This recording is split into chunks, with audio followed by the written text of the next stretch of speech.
All right, you guys. So welcome back to another reaction to the Bad Batch series, the final season of the Bad Batch. And we have a double dip episode tonight. We have Identity Crisis and Point of No Return. So I am in for a long night here. So I don't want to waste too much time. Of course, in our last episode, we got Asajj Ventress.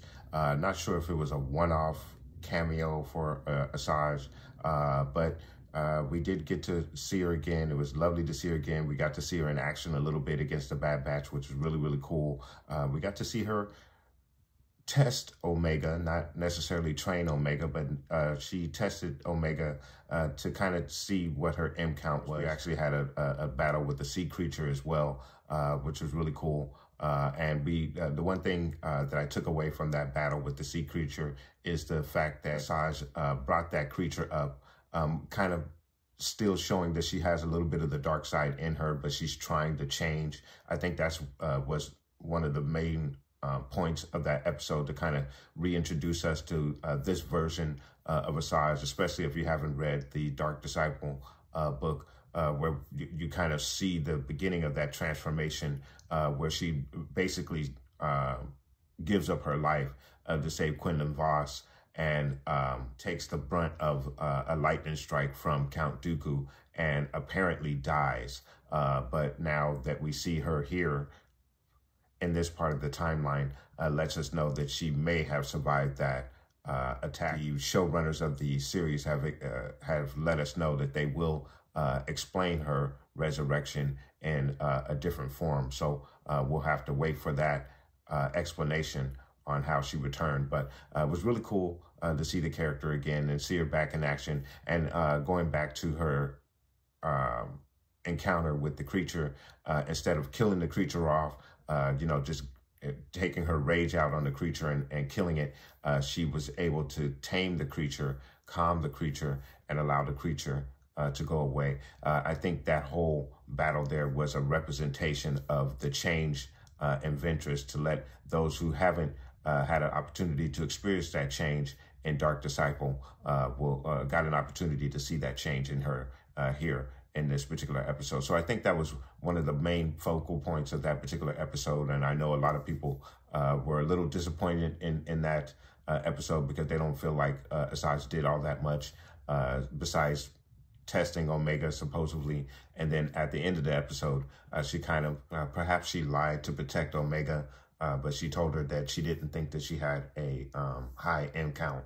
And Omega kind of walked off a little disappointed, but Crosshair and Hunter knew a little bit better, and kind of conversated with her a bit, and she kind of explained what is basically the truth is that if she is force sensitive, she will need to be trained to learn how to use that power, and that means her separating herself from the Bad Batch, much like Grogu separating himself from the Mandalorian and having to train with Luke. So I thought it was a very good episode myself, and of course I enjoyed having Ventress back alive, and I look forward to seeing the explanation of her resurrection in some type of form later on down the line. So a really good episode. I did enjoy it a lot, guys. Well, we're going to go ahead and get into these next two episodes.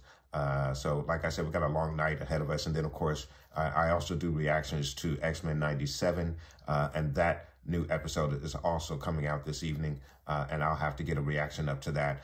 For those of you who are watching those reactions to X-Men 97, again, for that particular series, I hope to have that reaction up later on today, but more than likely that reaction will probably be up Thursday, possibly even Friday, depending on my time restraints on getting that video edited and up on the channel, guys. So I do apologize for that. But once the Bad Batch series does end, of course, X-Men 97 will take the focal point of the reactions that are released on Wednesday, guys. So please bear with me while I try to handle both of these series, especially when they give us a double dip series like this for the Bad Batch, guys. So let's go ahead and get into this episode 10, which is Identity Crisis. And then later on, we'll get into episode 11, which is Point of No Return, guys. So let's go ahead and get into episode 10 of Bad Batch Season 3, Identity Crisis.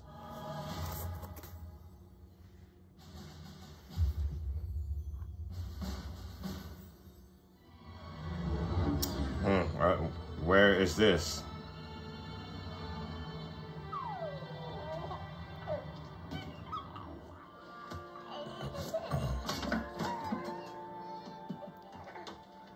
Uh-oh. Uh-oh. Through that. It was him. What? Uh-oh. But he did. We saw it. Uh-oh. So sorry. Uh-oh. That kid is force sensitive. I told you that kid was strange. Uh-oh. A force sensitive child. And so that's interesting that they start this episode with that. Seemingly force sensitive child. But he could have moved the vase to get his toy. And now this guy. Class 1 bounty hunter. There's a kid here you might be interested in. Uh-oh. Interesting. So we're starting this episode off with force-sensitive kids. So if you don't know, there has been a recurring theme throughout the Clone Wars, all the way up until even Rebels, where force-sensitive children have been kidnapped by the Empire. And we see this appearing again here in the Bad Batch. Look at your boy Scorch. Progress in the lab has... Wish to be the new chief scientist, Dr. Carr? I believe I have earned it. Very well. Let's begin by bringing you Interesting. on Project Necromancer. And Dr. Carr has now gotten her promotion. She's taken Nala Se's place. She has access to the vault now. Are we going to get to go in? Nope. We still don't get to go in. Oh, yes, we do. Uh-oh. Damn. They got force-sensitive children in there.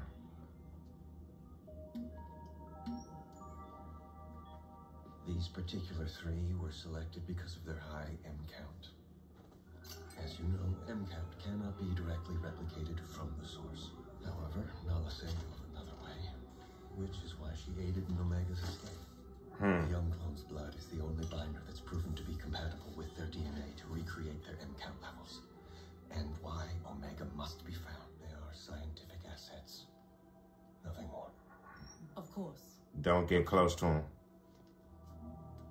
How she relates on it. Look at this guy. I like him. I like him. He knows better. He knows better. Interesting. Very interesting. Uh-oh. Something's wrong. Damn. You know who that is? You heard those spurs. You know who that is? Cad Bane. Cad Bane is, well, but Cad Bane has always been going after force-sensitive children, even since the Clone Wars. He takes those bounties. Yeah, Cad. Damn. Stunned her. Let's move.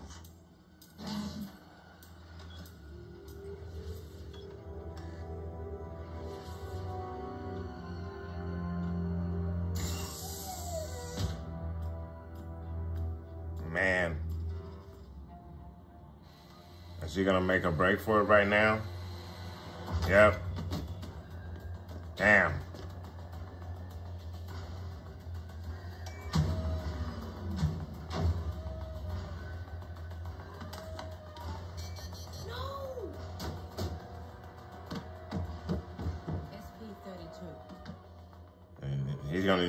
He's gonna use the force on her. No! Let me out of here! Uh-oh. Set this done. Uh-oh. He's going for it. Don't! Down. Yeah. So we might not even be seeing the Bad Batch in this episode.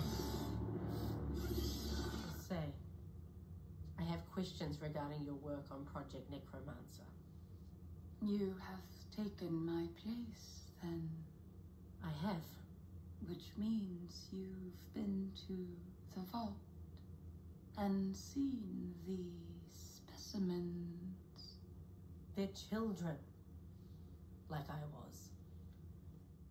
They don't belong here. No, they do not. I did what I could. Now they will look to you.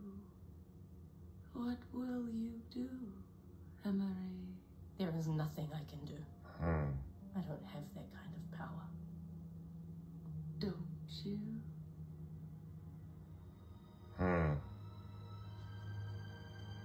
Governor Tarkin requests you contact him at once. Tarkin. Do as you wish, Dr. Carter. Oh, we're gonna see Tizark. Governor Tarkin. To what do I owe this summons?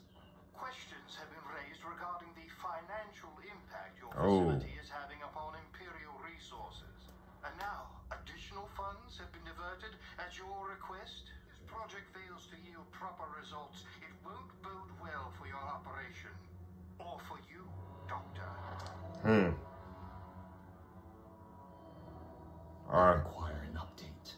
I tracked down the Trandoshan and pulled some intel out of her. She gave up the name. Trandoshan. Has been in contact with the target. I'm searching for her now. The other operatives aren't ready to join So the field. that was Sid. Handle it on my own. So he interrogated Sid, the Trandoshan.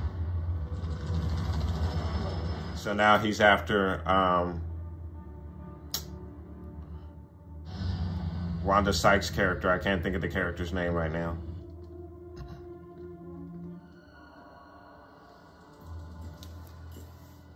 You're not the usual. Cad Bane. I'm here to inspect the specimen. Who I am is none of your concern. Others like this have you captured. Let's just say I'm good at my job. Good at his job. It's all here, Mr. Bane. Until next time.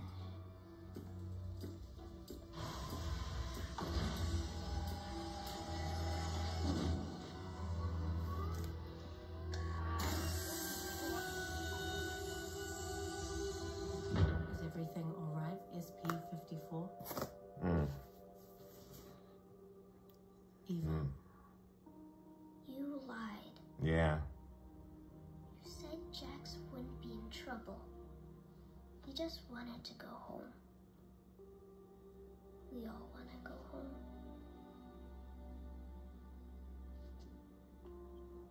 Yeah, she's not cut out for this.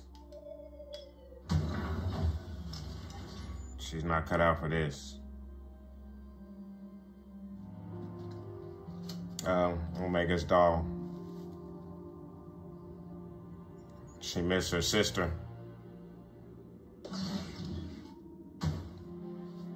She gave her the doll to comfort her.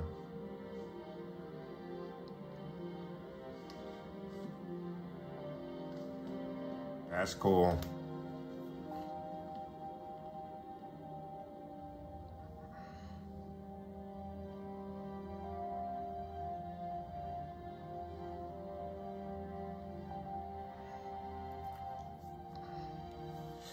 All right, you guys. So a really, really good episode. I actually did enjoy that episode a lot. Obviously, a character-driven episode built around Dr. Carr and her developing forbidden relationship with these Force-sensitive children that the Empire has been capturing, as I mentioned, throughout the Clone Wars. And this will go on through at least through Rebels, and obviously is something that is carried through the original trilogy until Palpatine is able to perfect the Force-sensitive clone so he can transfer his essence into that body, which we kind of see happen in The Rise of Skywalker, but not quite. He doesn't ever really, in my opinion, ever master or fully get that full capability of getting a solid clone body to transfer his essence to. I think Snoke might be the closest thing to it, but we don't quite know what Snoke was. Snoke was definitely deformed, decaying, and probably the reason for seeing as many Snokes as we saw is that he had to continually use that Snoke body and clone it several times over in order to transfer his essence back into it. And I think that's what he was doing with Snoke. But he wasn't ever able to quite perfect it where he can maintain a solid form for any length of time. I believe, in my opinion, I think that's what this is all alluding to and building up to from what we saw. So again, this was more of a character-driven episode built around Dr. Carr and her relationship with these three Force-sensitive children, now four Force-sensitive children, as we saw Cad Bane captured one of these Force-sensitive children and brought it to the Empire. So I thought it was a really interesting episode that we led with the Force-sensitive children and basically focused on these Force-sensitive children being captured in the middle of this developing plot with the Clone Rebellion happening. So again, a very good episode. I enjoyed it a lot, and I'm going to go ahead and score this episode. I'm going to give this episode an 8.5 out of 10. Again, I thought it was really interesting that they focused on Dr. Carr, and we've gone back to this recurring theme with the Force-sensitive children being kidnapped by the Empire, and now we know exactly why this is happening from what happened in the Clone Wars, and then obviously this is all going to lead up to what we saw in the sequel trilogy. I know a lot of fans are not happy with them trying to explain how Palpatine returned. Since it is very much a part of the canon story, I think you do need to tell that aspect of the story and kind of fill in those gaps, even though I'm sure a lot of fans probably don't care about that. But I think it's smart to also run the Clone Rebellion storyline right along with that. It makes sense. It fits right into the timeline. So I think they're doing a really, really good job with combining these two storylines and, you know, filling in the gaps for the sequel trilogy while also providing us an explanation to what happened to the clones. So I'm enjoying this particular series. I enjoyed this particular episode, guys, and that's why I scored it an 8.5 out of 10. Let me know what your thoughts are. Put those comments down below, guys. And then, of course, I will be putting up the next reaction to episode 11 up shortly, guys. So please do look out for that. And then, of course, if you're into X-Men 97, I will have that reaction up more than likely either Thursday or Friday of this week, guys. So please do look out for that as well. And if you're new to the channel, please make sure you hit that subscribe button and hit that alert bell so you get alerts whenever I upload my reactions to any of the shows that I'm doing my reactions to, guys. So I want to thank you guys so much for watching. Please like and subscribe. And of course, guys, from the Father to the Son to the Obi-Wan Force Ghost, may the Force be with you always.